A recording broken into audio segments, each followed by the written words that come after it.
Hey guys, I hope you're having a great Saturday night, a great weekend. I'm actually doing an Ask Me Anything tonight. I'll answer any questions over the next hour, so fire away. Let's have some fun. Cheers. This is a good question. Most of my friends who know me, they know I'm the sort of person who loves to think about and talk about all sorts of things. However, the real catalyst would be 2 months back. We had this YouTuber actually come into the office to explore potential collaboration. And the way that our young interns and also our younger staff reacted to this person really was quite surprising to me. It wasn't so much like they saw a celebrity and then, give me an autograph. It was the fact that they seemed like they knew each other. It's like, oh hey, like seeing an old friend. There was this incredible sense of personal connection that truly, to me, was mind-boggling at the time. And then I thought about it. And I realized today, with technologies and platforms like YouTube, we are able to actually build a personal connection with people. Despite the proximity and the distance, just through the internet, we can actually interact with each other personally and really come across them. And that is something that was amazing to me. I never really thought about it, especially with my dedication and my passion towards the knowledge initiative. I think that's amazing. A lot of you who are interacting with me now on Instagram that follow me recently as well, maybe you're from halfway across the world, and the fact that we could chat every day and together ponder on these topics, that's an incredible thing that we can do today on a very personal level because of YouTube. I get this one a lot, and a lot of people expect I have some sort of a secret because I've recommended quite a lot of them, which apparently have been quite good. But the truth is, the secret is, there is no secret. If anything, I have the most inefficient way of finding good books. I personally try to avoid the internet. I don't like to go on Goodreads or certain websites to see what's a recommendation. What I love to do is physically actually go to a bookstore. And now there are certain topics that I'm interested in. So I go to those sections and I'll look through the shelves, I'll look through different covers, see which one piques my interest, and then I'll pick it up and I'll read through it. And if I like it, then I'll add it to my basket, so to speak. And I enjoy doing that because I feel if you only focus on, let's say, the internet in your book hunt, you'll end up getting a lot of mainstream recommendations. Now, I'm not trying to say I want to be a rebel. I'm really cool like that. It's more the fact that a lot of the books that I've read, a lot of them, especially the quaint gems that I found, you won't really find it on the internet in terms of recommendations. People generally recommend the same things. You find it by really this treasure hunt process. And so I really recommend taking this approach, this old school way. You might think I'm old school, but truly this is the way you can find some really good, quaint books, hidden gems, the treasure hunt for the treasure. Now, I can't tell you which is what a lot of people have been asking me lately, because especially when it comes to investing as well as investing in this, you certainly do not want to ask others for which ones to pick. That is totally the wrong approach, especially with something as risky as crypto. You definitely have to do your own analysis and come to your own conclusions about these things. Never trust what certain YouTubers say, or certain messages on Reddit or Signal groups, or even me really. People might have agendas, people might be wrong. So unfortunately I can't tell you which ones. How do I find extra time? Well, I haven't found any extra time, but if I did, then that would be incredible. We are all given the same amount of time every day, and if anything, I truly make myself very busy. I do all sorts of things, and as you can see with my life and those that know me, I'm a generally very busy person. I keep it quite hectic, and because of that, I end up being able to do a lot. Truly, from the moment that you wake and until night, and even past that, there's actually so much you can do.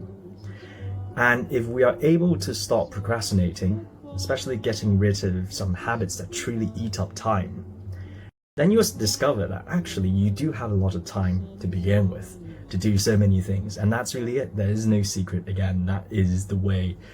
A lot of times we are just deluded to think that we don't have enough time because we're not spending it wisely. I don't think it is just food, a lot of things we are seeing. FUD, for those who don't know, by the way, is fear, uncertainty, and doubt. It's basically a lot of crypto enthusiasts, they would say, these people who share these sort of sentiments, they're in a category of their own, but being overly pessimistic.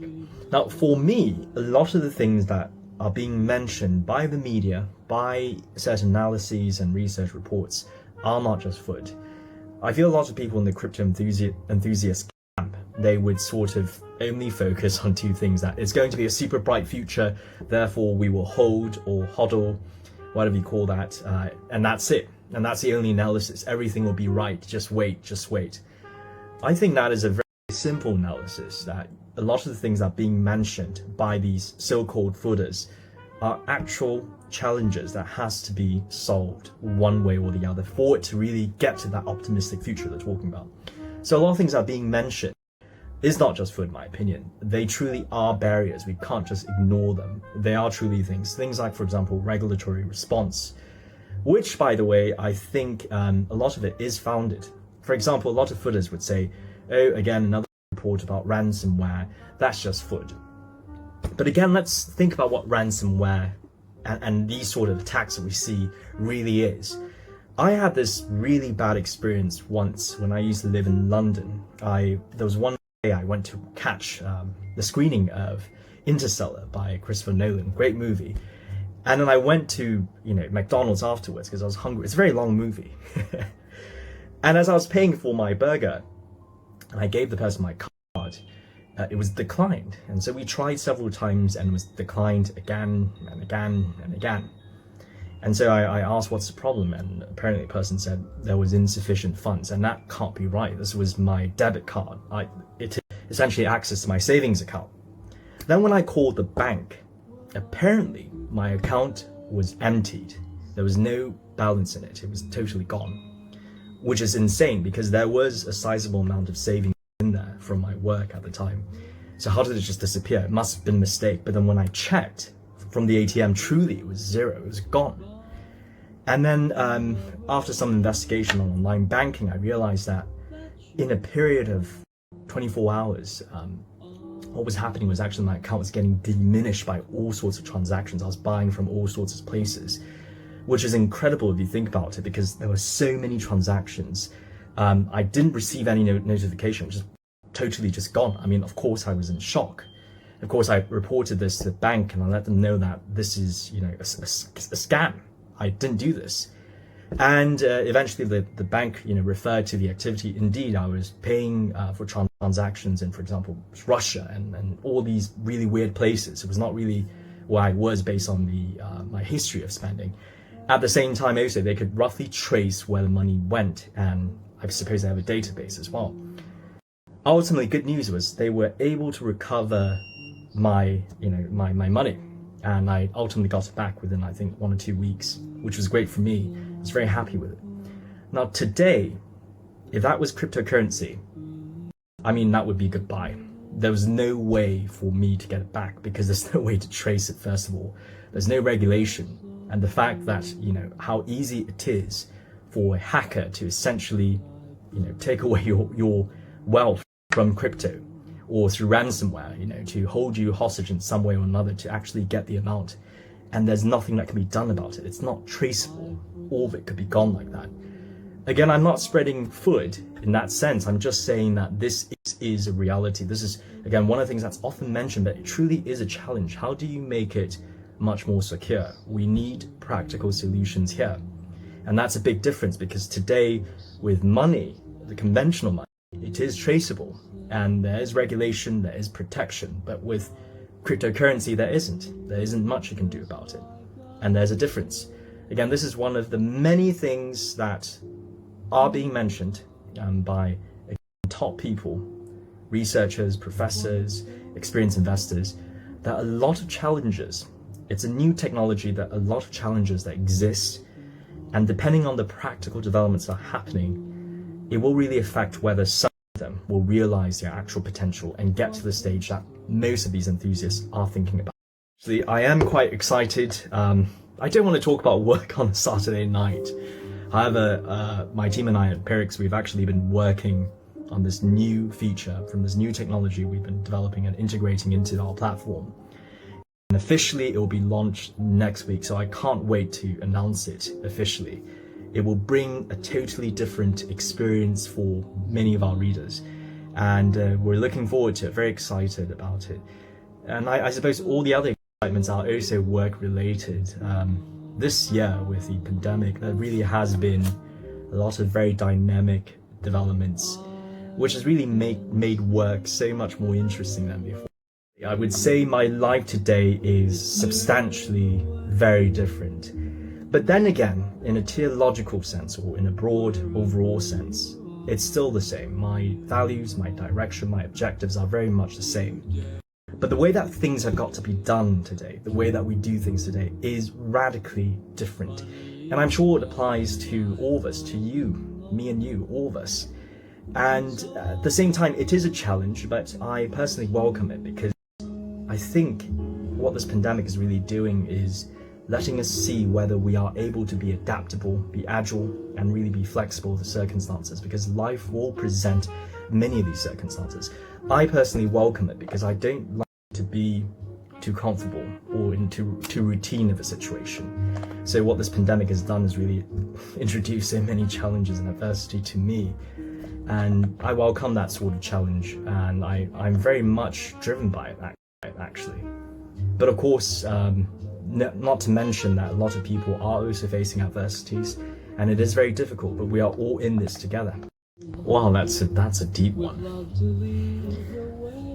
My biggest fear, I suppose, would be if one day the doctor was going to tell me that I was going to die in the next 48 hours, and I'm at a point at the time where I feel like there's so many things I've yet to do, and there are also many regrets that I have. I suppose my biggest fear is regret, and so in that sense, the thing that's driving me now is to try and live life without regrets, and really do as many things that drives me in the sense of passion and my dreams. Yeah, lots of challenges, I'm sure, for many of us. For me personally, I can think of three. The first is really adapting to the new style of working. There has been fundamental changes, at least in my business, in the way that we operate, especially working with teams. A lot of it has actually moved remotely. And that has been a whole new culture on its own, a whole new really operating model as well. And that has been a challenge to adapt to, especially in terms of where we were previously and how we have to actually work now. That has been quite a challenge. Secondly, also has been a challenge in managing cash flow. Of course, with most of the economies around the world affected, even the ones that I'm in at the moment, there has been a challenge there. Also, how to manage cash flow in a way that the company actually stays afloat, which is really challenging as well. But thirdly as well would be the supply chain that's been affected, value chains.